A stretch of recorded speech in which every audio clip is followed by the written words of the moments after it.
Banyak yang mengatakan bahwa Fast Furious ke-9 merupakan seri terburuk dari seri-seri Fast Furious yang pernah ditayangkan.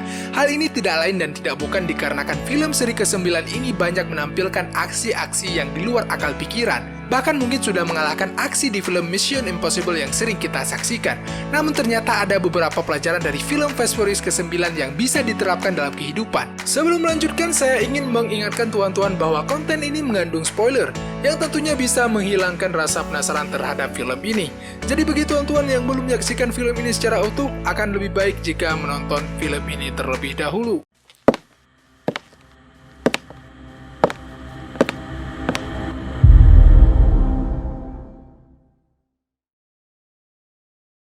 Kedamaian dengan masa lalu perlu diciptakan.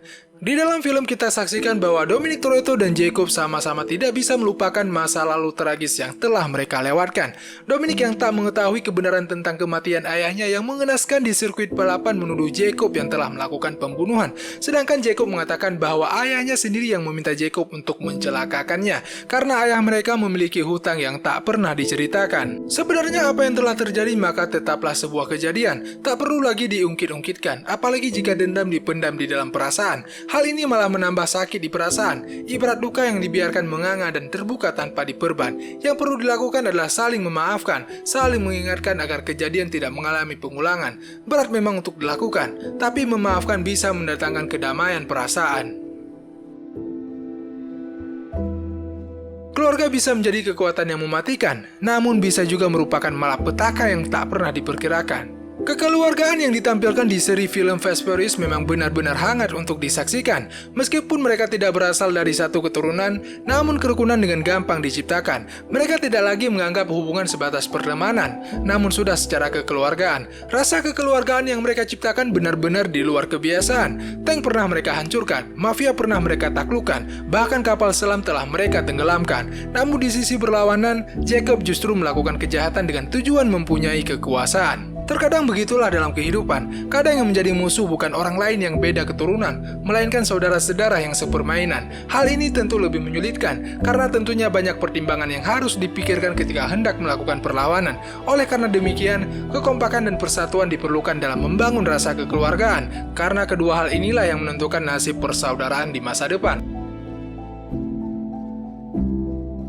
Kejahatan hadir karena tidak bisa menghargai diri. Di dalam film diperlihatkan bahwa Jacob ingin memiliki kekuasaan karena ingin membuktikan bahwa ia lebih besar dari sekedar bayangan Toretto yang sering ayahnya banggakan. Perjalanan kehidupan membawanya kepada pribadi yang dipenuhkan rasa kesepian, kebencian, dan kekerasan hingga menciptakan monster Jacob yang sulit dikalahkan. Banyak dari kita merasakan bahwa diri ini sama sekali tidak bisa dibanggakan. Tanpa kita sadarkan, perasaan tersebut yang justru membawa kita ke lubang kehancuran, hingga akhirnya segala cara dihalalkan untuk menggapai sebuah kesuksesan. Halal haram tak lagi diperdulikan, benar salah tak lagi dipentingkan. Asalkan tujuan bisa tercapaikan, maka apapun akan dikorbankan. Kekerasan bisa dilunakkan oleh kebaikan. Di dalam film kita saksikan bahwa Jacob akhirnya merasakan pengkhianatan. Ia disingkirkan dengan kejam oleh orang yang selama ini dijadikan rekan. Perkelahian pun tak dapat dielakkan, hingga akhirnya Jacob dikalahkan dan dilemparkan ke jalanan. Di saat itulah Toretto datang melakukan penyelamatan dengan memberikan sedikit dorongan kepada mobil yang ada di depan. Seketika Jacob tersadarkan. Setelah sekian lama akhirnya ia merasakan hangatnya persaudaraan dan indahnya kesetiaan. Terkadang banyak yang melakukan kekerasan untuk mengalahkan kekerasan, padahal kejahatan yang dikalahkan dengan kekerasan hanya menghadirkan kesadaran yang dilandaskan ketakutan, namun tidak dengan kejahatan yang diluluhkan dengan kebaikan. Ia timbul benar-benar dari dalam perasaan. Oleh karena demikian, kejahatan yang dikalahkan dengan kekerasan cenderung akan berulang, sedangkan kejahatan yang ditaklukkan dengan kebaikan berkemungkinan tak pernah lagi dilakukan.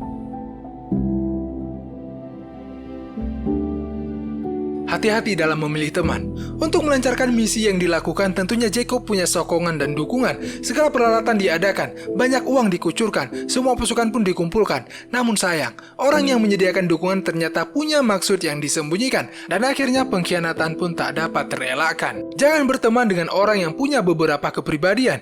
Ia bagaikan guntingan yang menggunting di dalam lipatan.